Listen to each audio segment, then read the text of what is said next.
Hi, I'm Matt from Ride Minded, and today we're going to talk about the feature-packed Sullivan Mini BMX. The Mini BMX comes with this high-10 steel frame and fork combo. It's super tough and durable, built for really tough riding. Comes in two awesome colorways. The first is this really hot rocket fuel that we do, and the other is a gunmetal, which we'll build a little bit later on. In the front, we've got this BMX alloy stem with a 4-bolt top load to make sure it keeps our high-10 steel handlebars on firmly. On our handlebars, we've got these high-quality grips that are built to be comfortable, durable, and provide all the grip you need when you need it. The high-10 steel handlebars on this bike are a 26-inch wide by 10-inch tall to allow you to really confidently ride this Mini BMX. Comes with this fixed angled saddle.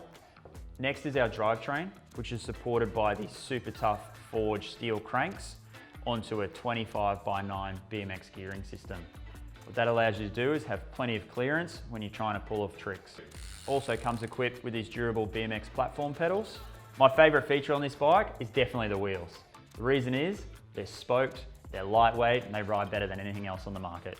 40mm axle and 9-tooth driver, which sits on a seal bearing spoked hub, which is wrapped around by our custom-made tyre.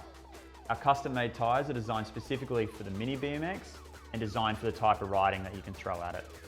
Included with every Mini BMX is a full brake set and chain guard if you want to run them installed. All right, now that you know about the Sullivan Mini BMX, let's put one together. All right, let's get it out of its box. Right, now that we got it all out of the box, let's get it together. To build the Sullivan Mini BMX, we're going to need a few tools. We're going to need a 5 and a 6mm Allen key and a 10 and a 15mm spanner. The first part we're going to assemble is the saddle. So we just need to get our saddle, get our 5mm Allen key, and what we're going to do is we're going to loosen off the seat clamp. We're just going to install our saddle, just making sure that we insert it past the minimum insertion line.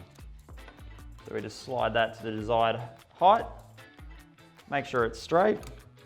So we're just going to tighten that bolt up just till it's firm. We don't want to over tighten it, we just want to get our saddle in position. Next, we're going to put on our handlebars. So for that, we're going to need our 6mm Allen key. The first step we want to take, just to undo all of these stem bolts that are on top of the stem. So once we've loosened all those bolts, we just want to remove that stem cap. We're going to put our handlebars on, put them into position. Then we're going to get our stem plate back. We're going to slide that down, and we're just going to thread those bolts in, just with our fingers, just till they're finger tight. And we just want to double check that those bars are centered. So we just want to get our 6mm Allen key, and we want to start to tighten these bolts up in a crossing manner, gradually and evenly. So just keep tightening those bolts in that gradual and even manner till they're nice and tight. We want this clamp to be clamped down on the handlebar, nice and firm. So after we've tightened our stem clamp bolts, we just want to double check that the bolts on the steerer are also done up, just nice and firm. Just double check those bolts. And that's the handlebars assembled. The next step, we're going to install the pedals, and to do that, we're going to need a 15mm spanner. With the pedal installation, it's really important to put the left pedal on the left side and the right pedal on the right side. Really easy way to do that is on each pedal, we put a decal on them that tells you which side it is, whether it's left or right.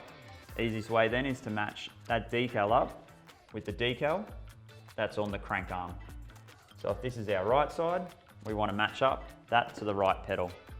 So with pedal installation, it's always important to install it in the correct direction. So on our crank arm, it tells us the direction that we need to tighten that pedal. So on the right hand side, we want to tighten it in a clockwise direction. So we just want to grab our 15mm spanner that we've got, and we'll just tighten that up in that clockwise direction until it's on nice and firm. After we've done the right hand side, we'll just switch and do the left hand side. And we just follow the direction of the decal that's on the crank arm. So the left hand side tightens in an anti-clockwise direction. So initially, just do it up by hand, so you know you're threading it in the right direction. You can hand tighten that, and then we'll grab our 15mm and we'll tighten it up. And again, we'll just tighten that pedal up till it's nice and tight. All right, so now we've got to put the front wheel in. So when we install our front wheel, we just want to take note of the rotation direction printed here with the arrow pointing down and make sure we've got the front wheel installed correctly. First step we want to do is loosen off these 15mm bolts. Just unthread them, slide these little hooks onto the outside edge. They need to both be on the outside. And we're going to put our wheel here. Easiest way to do it, just lift up the bike by the clamp and we'll just slide that in. The next step is to get our little hook. There'll be a little angle part, so we want to just make sure that we insert the hook into that hole that's in there, and then we'll just hand tighten up those nuts. And then repeat the same process on the other side, making sure that little hook goes in the hole that's there for it. We'll tighten them up, grab our 15mm, and we'll just tighten that up. So once we've got that front wheel in, double checked our rotation direction, we've made sure we've put our hooks in. We just want to tighten them up with our 15mm, and we'll just tighten that up till it's nice and firm. And then we'll just repeat that process on the other side. Final step of the process is to make sure we've got our brakes set up correctly.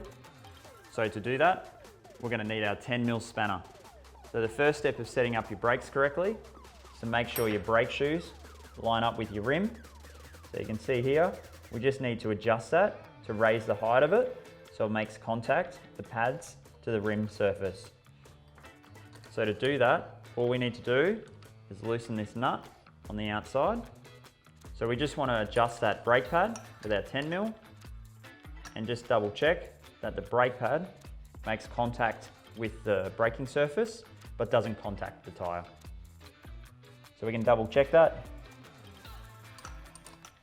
and just adjust it as required. And that's pretty good. And we'll repeat the process on the other side. After we've adjusted the brake pads, we just want to double check that the brake is working correctly and adjusted right.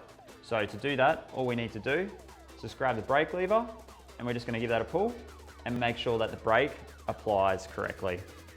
So once we've checked our brake lever works correctly, we just want to tighten up the brake levers, adjust the brake levers to the position that you want them, get the 5mm, and there's just a bolt underneath them, and we just want to tighten that up so they don't move.